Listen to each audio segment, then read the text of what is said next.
Hello my dear students, मैं आपका अपना मिश्रा सर।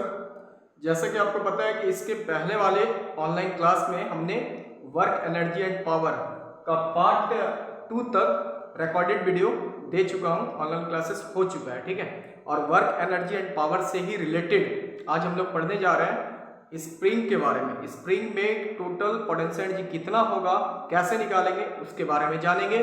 दूसरा, आप पावर के बारे में भी सीखेंगे और एक इलास्टिक कोलाइजन और plus different type of numericals work energy and power के बेस पर, ठीक है। चलो स्टार्ट करते हैं क्लास। अगर आपने वर्क एनर्जी एंड पावर का मेरा प्रीवियस वाला वीडियो नहीं देखा है तो आप जरूर मेरे ऑनलाइन यूट्यूब चैनल्स पर जाएं, Mishra sir physics derivation search करें, कुमार दुबी आ जाएगा, ठीक है।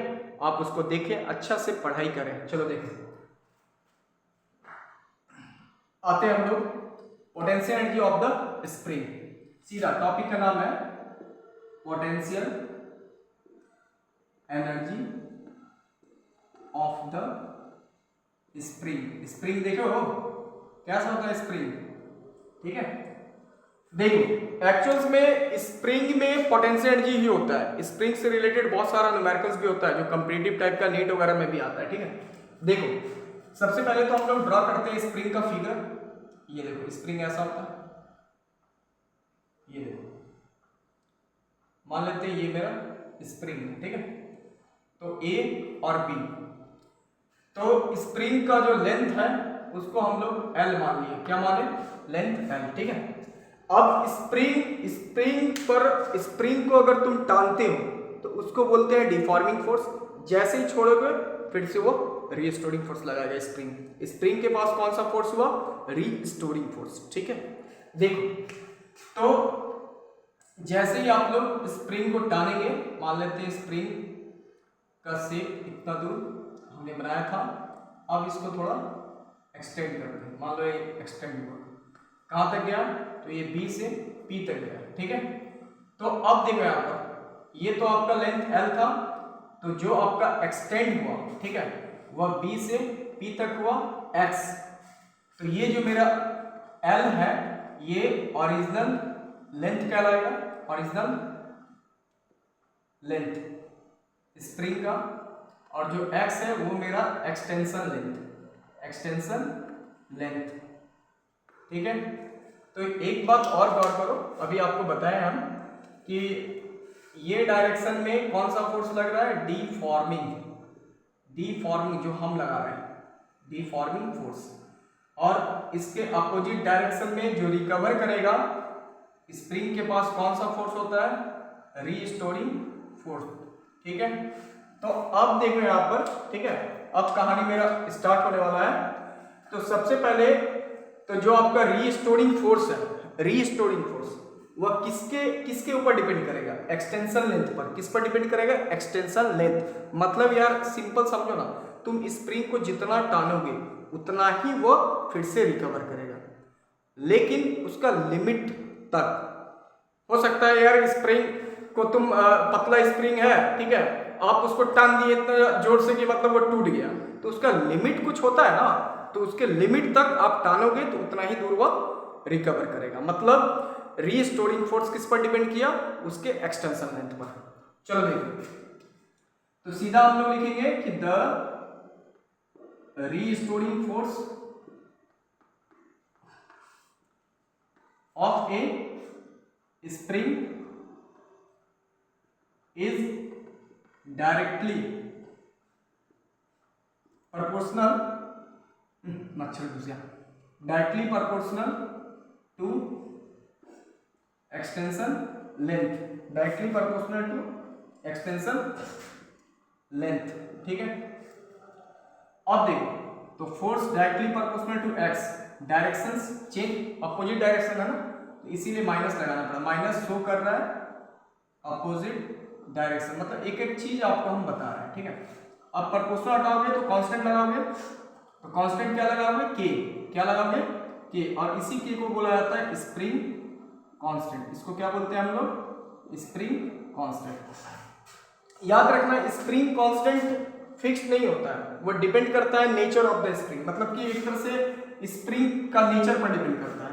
तो हम लिख देते हैं कि spring constant spring constant depend on nature of spring, spring के नेचर पर डिपेंड करता है। फिलहाल समझ में आया यहाँ तक? तो फोर्स, रीस्टोरिंग फोर्स का फॉर्मूला क्या है? माइनस के एक्स, एक्स क्या है? एक्सटेंशन लेंथ, ठीक है। अब हम लोग आगे बढ़ेंगे तो B से P तक में कितना वर्क हो रहा है वो हम लोग निकालेंगे, that is the potential energy, that is the potential energy, है ना। तो पहले इसको रफ करेंगे, नोट करो।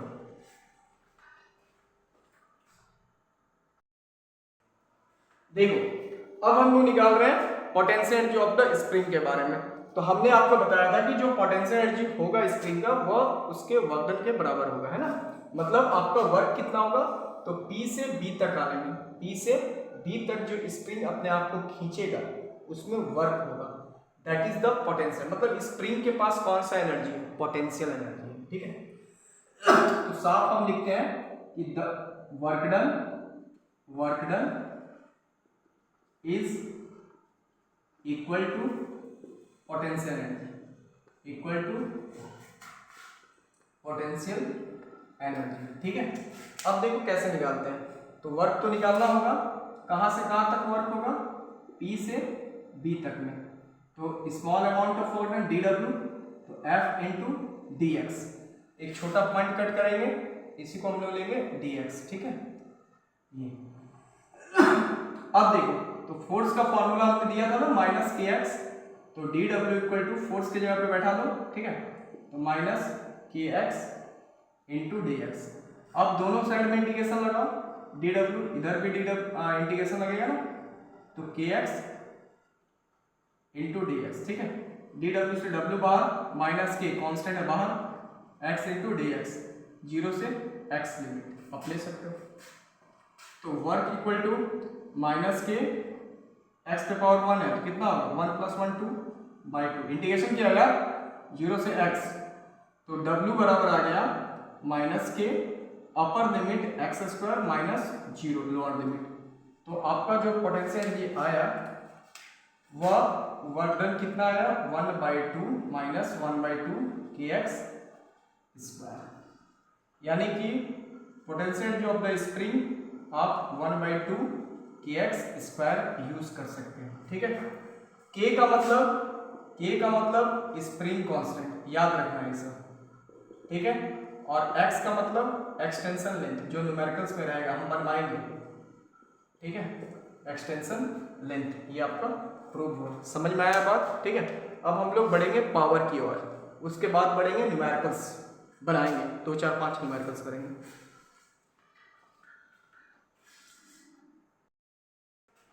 देखो अब हम लोग आते हैं पावर से रिलेटेड, पावर क्या होता है उसके बारे में। देखो यहाँ पर समझते हैं, पावर का पहले डिफाइन करने दो अच्छा से। पावर का मतलब होता है कि it is defined as the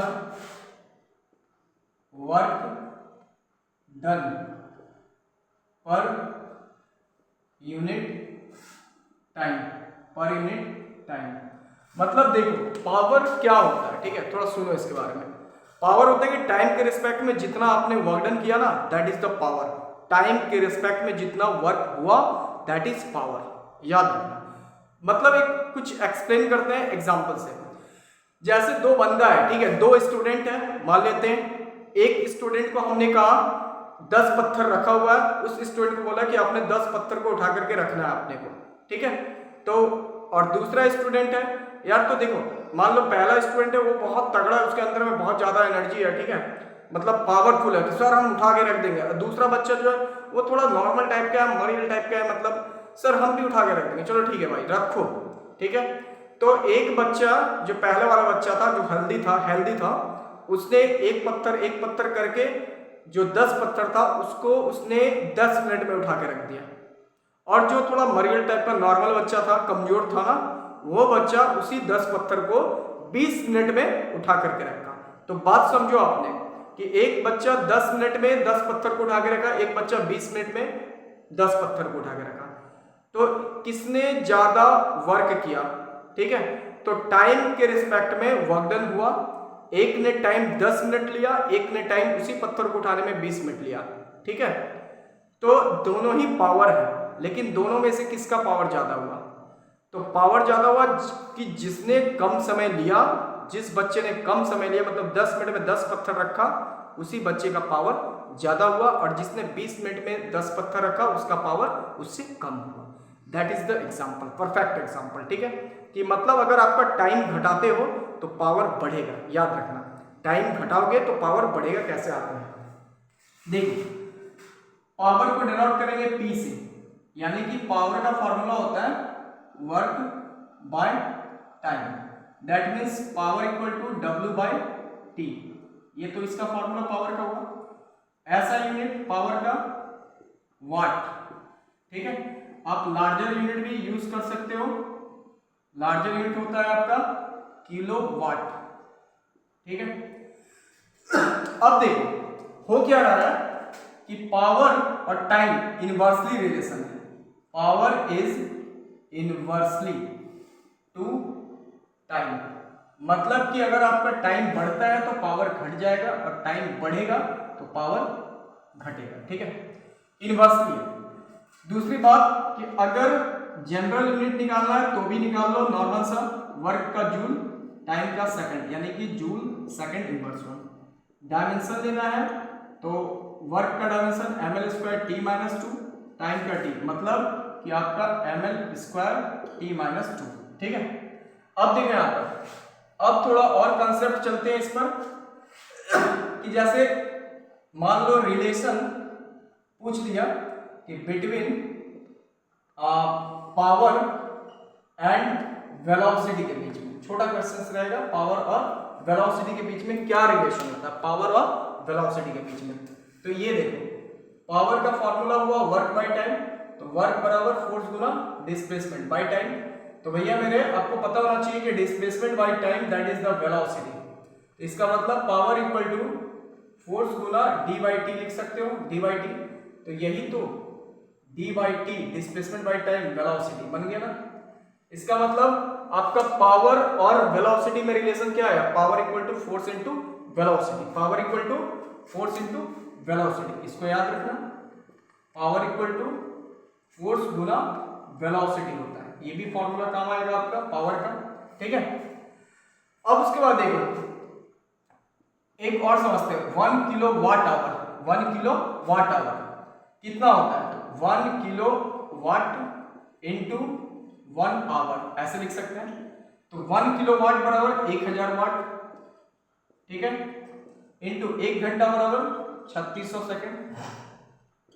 तो आपका आ गया 36 इंटू 10⁻³ 2, कितना हुआ 5 वाट सेकेंड, ठीक है।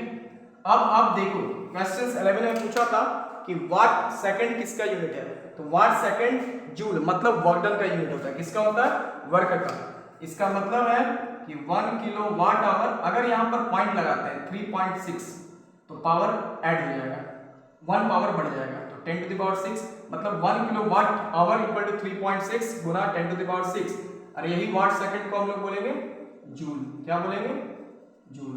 तो ये भी वैल्यू एमसीक्यू में पूछा था कि 1 kilowatt hour equal to 3.6 into 10⁻6 joule.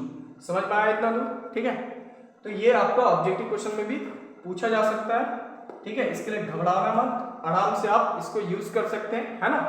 अब हम लोग देखो पावर को थोड़ा वेक्टर फॉर्म में भी आपको दिखा सकते हैं कैसे होता है, ठीक है। थोड़ा इसको रफ करेंगे।